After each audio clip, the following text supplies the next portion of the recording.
Gleaning for the World in Lynchburg, Virginia is a Christian organization that is known for its logistics operation.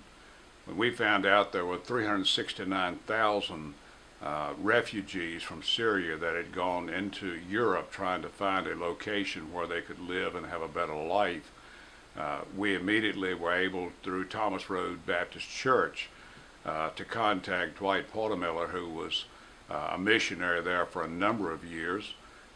Dwight had access to several hundred churches that he was able to work with and meet the needs of the people.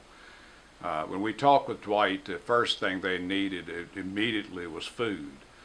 Most of these people had traveled over 1,400 miles to get to Europe, and even though many of the countries had said they were going to be taking the refugees in, the reality is they were not. They actually set up in the Croatian border a line in the sand that said that the refugees could not go beyond that point. So we had a tremendous number of people that did not have food, didn't have water, they didn't have the basic necessities of life.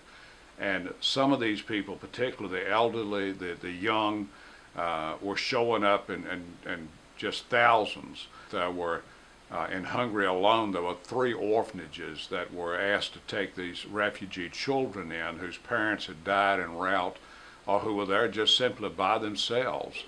The orphanages were set up for 48 children. They had over 1,200 in each of the 3 orphanages.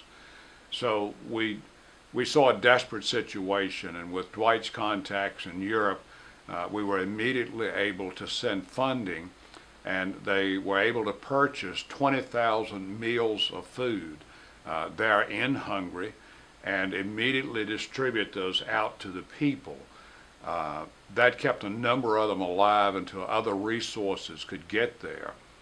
We also realized that many of the people that had been on the road walking were people that were coming to the Christian church because, as several of them said, they knew that the Christians would help them because the Muslims would not. And even though some of them were Christian, most of them were Muslim, they were asking for any kind of material that could tell them about the Christian faith. Dwight had been able to find a printer there in Hungary that would publish the New Testament in a booklet form for $1 a piece. So we immediately sent funding so that he could be able to purchase 2,000 New Testaments and begin to give them out to the people. As Dwight has said, there are so many people that are coming to the faith because the Christians are the ones who are providing the supplies. So we have tractor-trailer loads of supplies we're going to be sending now. We have more funding we'll be sending so we can place another 20,000 meals on the ground, and we'll do everything we can to provide winter clothing and other products so that these people do not freeze to death during the winter months. We had a chance to talk with Dwight on Skype. Quite honestly, I'm not a technology person, and it's the first time I'd ever used Skype, but you'll have a chance to see some of the footage of the discussion that we had with Dwight.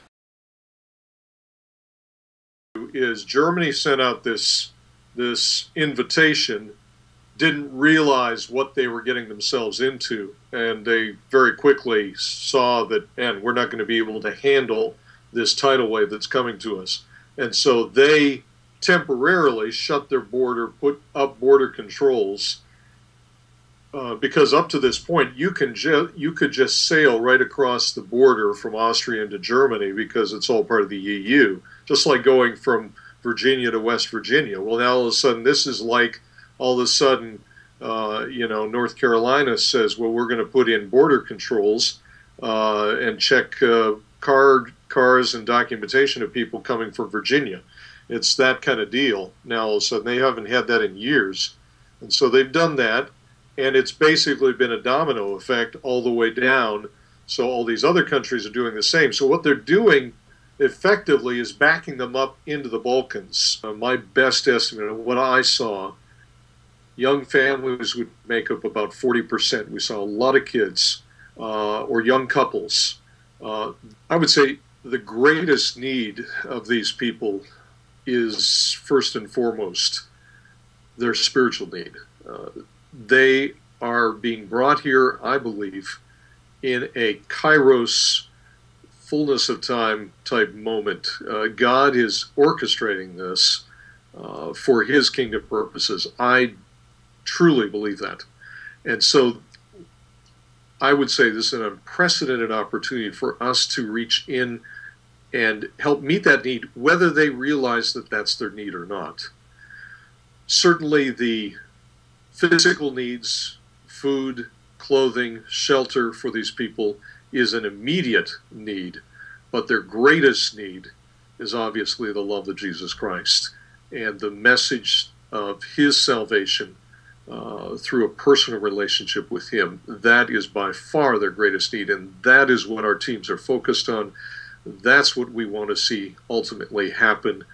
We could do the humanitarian part and do it well. There are a lot of secular organizations that are also doing that.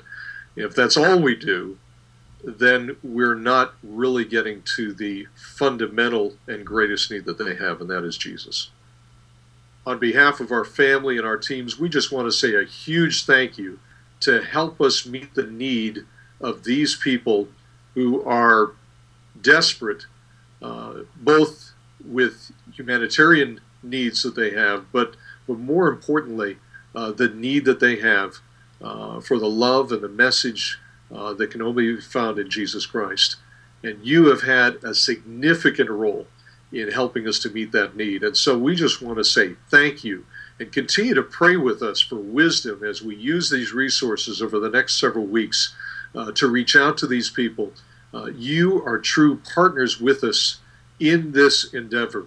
And I know that only eternity is going to reveal the impact and the role that each one of us had and played in seeing these incredible needs being met as the Lord Jesus works through each one of us. Thank you so much.